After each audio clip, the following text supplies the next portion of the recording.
አዲስ አበባ ከለውጡ በፊት የነበራት አጠቃላይ ስላም ኤሪያ ወይም ደግሞ ጎስቋላ ተብለው የተለዩ አካባቢዎች እነኚህ የጭቃ ቤቶች አጠቃላይ ከከተማዋ 74 እጅ ይዛሉ። ይሄ ጥናት ነው፣ የመንግስት ሪፖርት አይደለም። 74 እጅ ከ74 አሁን ስንት አድርሰናል? ፕላን ልማት ኮሚሽን በደንብ ይሄንን እየተነተነ ሊያስረዳ ይገባል። 30 እጅ ላይ ደርሰናል። ከኛ ውጪ የሆኑ አካላት ያጠናሉ። እኛ በዛ ልክ ማጥናት መቻል አለብን። በ44 እጅ ዝቅ አድርገናል። በእነኛ 5 አመት ዋናው መሰረታዊ የተሰራው በእነኛ 5 አመታት ውስጥ ነው። ይሄ እኮ ተአምር ነው። እነኚህ የቀድሞ የወዳደቁ የቆሸሹ በላስቲክ በሽርፍራፊ ቆርቆሮች የተወጣጠሩ የጭቃ ቤቶች ያዘነበሉ አንዱ ሌላውን ደግፎ ያቆመ ሰፈር እኛ ባንቀየራቸው እኮ ራሳቸው እኮ ፈራርሰዋል።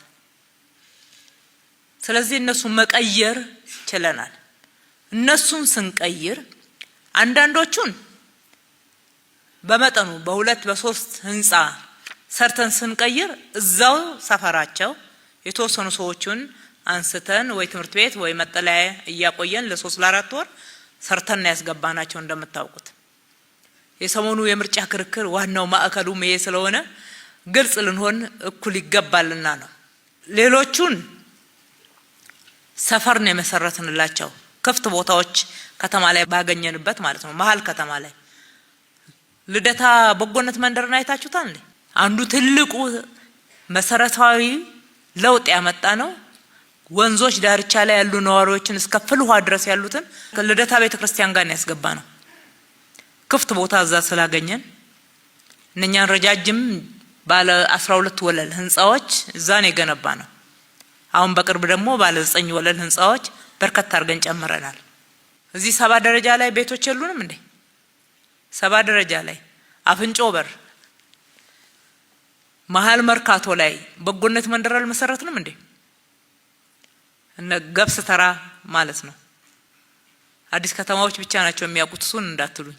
በየሰፈሩ በየክፍለ ከተማው በርካታ ቤቶች ተሰርተዋል። እነኚህ 46000 ቤቶች የተቀየሩት ይሄንን የሚመጣጠኑ የወዳደቁ የቀበሌ ቤቶች ናቸው። አንዳንዶቹ አንድ ቤት አንስተን ብዙ ቤትም የገነባንበት ነው። እዚህ ቦሌ ጎላጎል አካባቢ ብትሄዱ የተሰሩ ቤቶች የተወሰኑ ሰፋፊ ቀበሌ ቤቶችን አንስተን ለብዙዎች እንደሚበቃ ተደርገው የተሰሩ ናቸው። በአንድ ጊዜ ከ1000 በላይ ነዋሪዎች የተነሱበት አካባቢ ደግሞ እንደዛ ማድረግ አልቻልንም። ሰፋ ያለ መሬት ያለበት አካባቢ ፍለጋ መሄድ ግድ ነበረ። ለምሳሌ የፒያሳን ነዋሪ ያስገባነው ኃይሌ ጋርመንት አካባቢ ነው። ላፍቶ 2000 የሚባለው ሰፈር መሀል ከተማነቱ ምንም የሚያጠራጥር አይደለም። ቢሆንም ግን ለምን ፒያሳ ላይ አልተሰራም ተመልሶ ቢባል ከሆነ እንዴ ይሄን ሁሉ ነዋሪ የት እናስቀምጠዋለን? ቀድመን ሌላ ቦታ ቤት ካልሰራን ቀድመን ሌላ ቦታ ቤት ሰርተን ወደ ቤት ነው ያስገባናቸው። የወጡበት ቤት ይባል ነበር ወይ ነው ዋናው ጥያቄ። ቤት ነበር ወይ? ያለ ውሃ፣ ያለ ማብሰያ፣ ያለ ፍሳሽ መስመር፣ በቂ ጣሪያ እንኳን ሳይኖረው ሰው ቆጥ ላይ እየኖረ በጥገኝነት አንዱ ላይ እየለጣጠፈ እየኖረ እሳት አደጋ ሲነሳ ያን ሁሉ ሰው እየፈጀ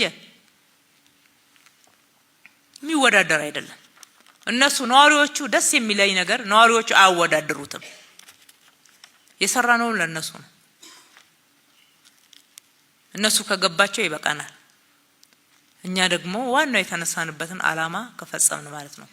ስለዚህ አዲስ አበባ እንደ ስሟ አበባ እናደርጋታለን ስንል ሻንቲ ሰፈሮችን በ44 እጅ ቀንሰናል ማለት ነው።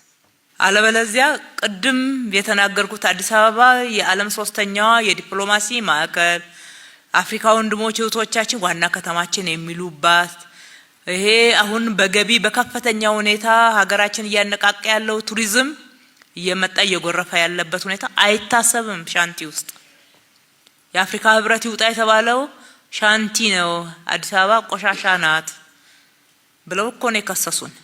ይሄ ማለት ቤቶችን መቀየር ብቻ አይደለም፣ አካባቢን ጭምር ነው የቀየርነው።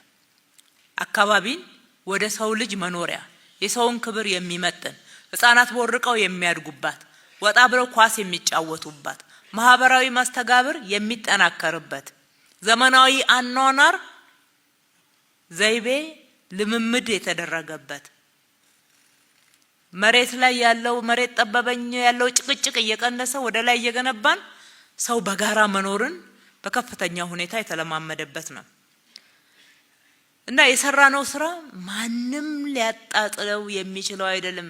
ተራ ለውሸት ክስ ዋጋ አንስጥ። ማንም ሊያጣጥለው መቼም ቢሆን የብልጽግና አመራሮች ልስኮሩበት የሚገባ ነው። ለሰው ልጅ ክብር የሚመጥን ስራ ነው የሰራነው። ክብር ነው የገነባ ነው። ቤት ብቻ አይደለም፣ አካባቢ ነው የገነባ ነው።